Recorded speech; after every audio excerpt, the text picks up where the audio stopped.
how many of you had a mysterious $5 charge on your telephone bill? Every one of you. They say someone slipped a totally bogus charge on their monthly telephone bill. Did you look at the $5 charge? Did you know what it was? No, I didn't look at it. I just paid the bill. I think they just picked numbers out of the blue and said, let's bill these people, and if they notice it, we'll not charge them, and if they don't notice it, we're $5 richer. Go ahead, ma'am. They may think we're here, we're China.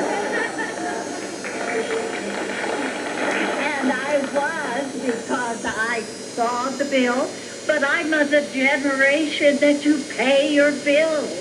And when I started going over it after it was paid, then I was angry. Similar scams are now going on all over the country. Companies that people never heard of are putting charges on their phone bills for services they never received, figuring most people don't look at every item on the bill. In less than 2 years, it's become such a huge problem. Authorities have given it a name, cramming. The FTC is very concerned about cramming. We're concerned with the fraud that we see. Eileen Harrington of the Federal Trade Commission says cramming is the result of the major phone companies going into the billing business. Here's how it works. Businesses offering voicemail, cell phone, paging, and other communication services pay the major phone companies to do their billing for them. They provide a list of customers and charges, which are then added in with your monthly phone bill. They sometimes appear on a separate page, but are included in the total. When you pay your bill, the phone company figures out what portion goes to those other businesses and passes it on for a fee. The FTC says it's a huge opportunity for con men. The system has been opened up wide, and there aren't good fraud control systems. That's apparent. And all sorts of crooks have rushed in to try to take advantage of the situation. Authorities say the con men doing the cramming usually keep the phony fees below $10, hoping people won't notice and pay it.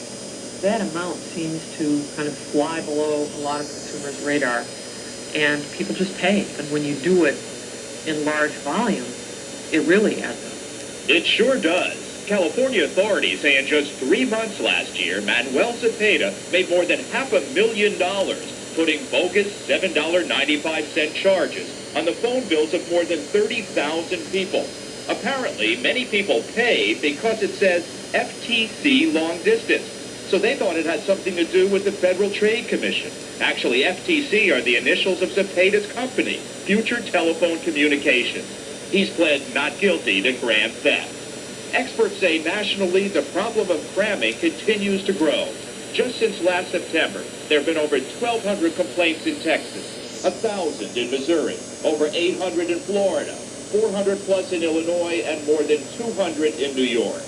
In Wyoming, the mysterious charge on the phone bills was a $5 fee for a pager. Do you have a pager? No. No. No. And you never signed up? No, I didn't sign up for anything, period. Okay.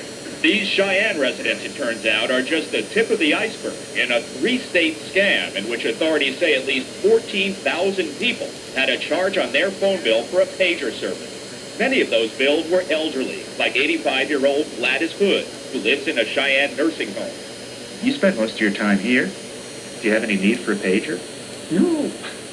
And I don't even have an answering machine. I hate those things. Gladys, who has the time to examine all of her bills, is among those who did notice the phony charge right away and refused to pay it. I see most people are that just pay the bill. And why? Because they don't look as closely as you. That's right. I got good eyes. You do have good eyes to spot this. Who's responsible for the phony fees? Well, they came on the U.S. West bill, but U.S. West says we got those charges from a company called IPA. IPA, a billing consolidator, says we got them from Telecom Management. Telecom Management, a small California paging service, says, don't blame us. IPA did it and used our name. While investigators try to straighten out this mess, the Federal Trade Commission says no matter who originated the fee, none of this would be possible if the phone companies weren't acting as collection agents. The local phone companies need to do a much better job. Number one, screening the fraud merchants out.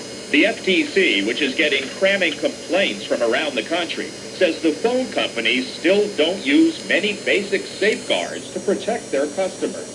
if the phone companies do a good job, it will be very difficult for these fly-by-night fraudulent businesses to get charges put on phone bills.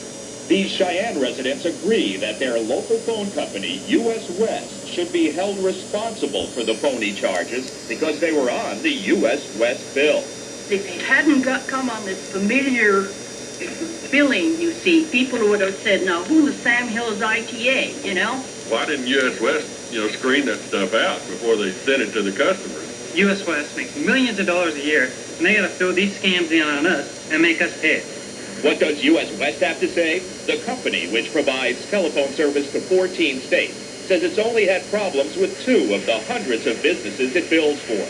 It claims to have a thorough screening process that rejects 25% of the applicants, according to spokesperson Cindy Humphrey. How could 14,000 bogus charges go out through your screening process without you catching it?